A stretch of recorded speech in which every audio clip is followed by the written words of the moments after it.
আসসালামু আলাইকুম। আপনারা কেমন আছেন দেশ এবং দেশের বাইরে যে সমস্ত দর্শক আছেন?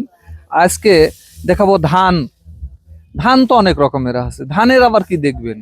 আমরা নিজেরাই চাষি, নিজেরাই কৃষক, তাই অনেক কিছু দেখার আছে এবং জানার আছে। অনেকে ধানের গাছই চেনেন না।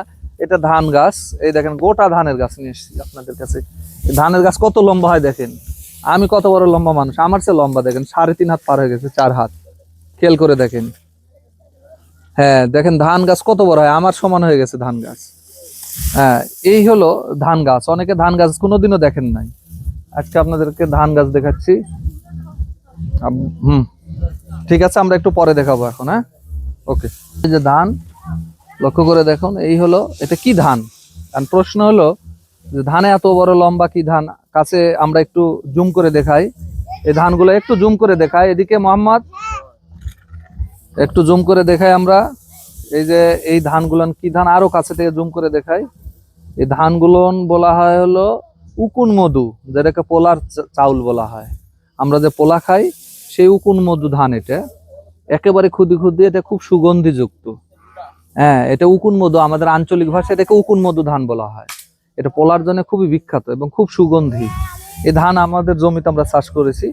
এই ধানগুলোর বৈশিষ্ট্য হচ্ছে এরা অনেক বড় হয় এবং আপনার খুবই সুগন্ধি এবং সাইজটা অনেক ছোট ছোট, একেবারে ছোট ছোট তিলের মতন।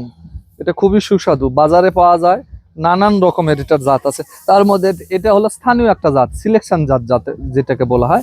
এর লাড়াটা অনেক বড় হয়, এই ধানের বৈশিষ্ট্য। এবং ধানটা খেতে, ধানের চাউল যখন হয়, চাউলটা খুবই ছোট আকৃতি এবং খুব সুগন্ধি এবং খেতেও খুব স্বাদযুক্ত এবং পোলার জন্য বেস্ট, সর্বোচ্চ কোয়ালিটি। লক্ষ্য করে দেখেন, আমরা এটা নিয়ে এসেছি এখানে। ধানগুলো আনার পরে এই যে আমরা রেখে দিয়েছি এখানে। এখনো আমরা এটা মাড়াই করি নাই। কাছে থেকে আরো ক্লোজ করে দেখাও যে আমরা এখনো মাড়াই করি নাই। এটা মাড়াইয়ের কাজ চলবে। এই যে শীষগুলো দেখেন, আমরা শীষগুলো দেখে দেখেন শীষে কতগুলো করে ধান আছে, একটা করে শীষে। আর ছোট খুদি খুদি ছোট ছোট ছোট ছোট ছোট ছোট একেবারে ধান, একেবারে ছোট ছোট। এই ধানগুলো এখন আমরা মেশিন দিয়ে মাড়াই করব। মাড়াই করার পরে এই ধান মাড়াই করার পর মেশিন থেকে আমাদেরকে ভাঙাবো। একেবারে ন্যাচারাল যে আমাদের লোকাল যে মিল আছে, সেই মিল থেকে আমরা এই ধানগুলো ভাঙা নিয়ে আসবো। মিল থেকে এই ধানগুলো ভাঙাবো।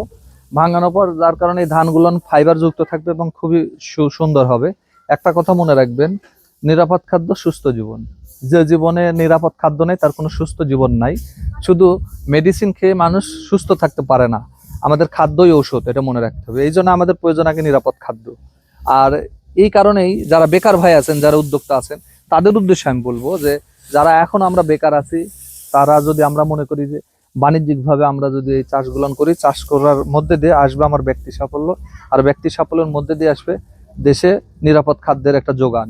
কারণ এই 18 থেকে 20 কোটি মানুষের খাদ্যের যোগান কে দিবে? কৃষকরা দেয়। তো কৃষক বাঁচলে দেশ বাঁচবে। কিন্তু প্রশ্ন হলো, কৃষককে সবাই অবহেলা করে, ছোট করে দেখা হয় না। কৃষি সর্বশ্রেষ্ঠ পেশা, সেরা পেশা আমি মনে করি। কারণ কৃষকরাই দেশের মানুষের খাদ্যের যোগানদাতা। আর কৃষি করতে গেলে সাধারণ মানুষের ধারণা এটা মূর্খ লোকেরা করবে না, কৃষিতে আরো বেশি শিক্ষিত মানুষকে বিনিয়োগ করতে হবে নিজেকে। কারণ কৃষিতে দেখেন কেন লাগবে, আর ব্যাখ্যা আমি আপনাদেরকে দেবো এখন। যে যখন আপনি কৃষি জমিতে চাষ করতে গেলেন, তখন মাটির আপনার গুণাগুণ জানতে হবে। মাটির গুণাগুণ জানতে গেলে এখন মাটি পিএইচটা জানা লাগবে। পিএইচ কি? Potential of hydrogen.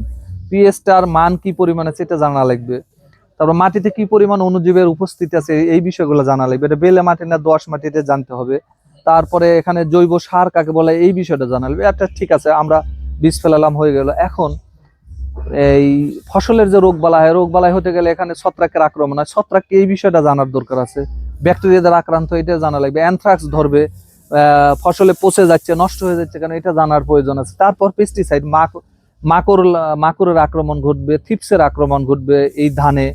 তারপরে আপনার ফুড ফ্লাই পোকা, কাটুই পোকার আক্রমণ ঘটবে।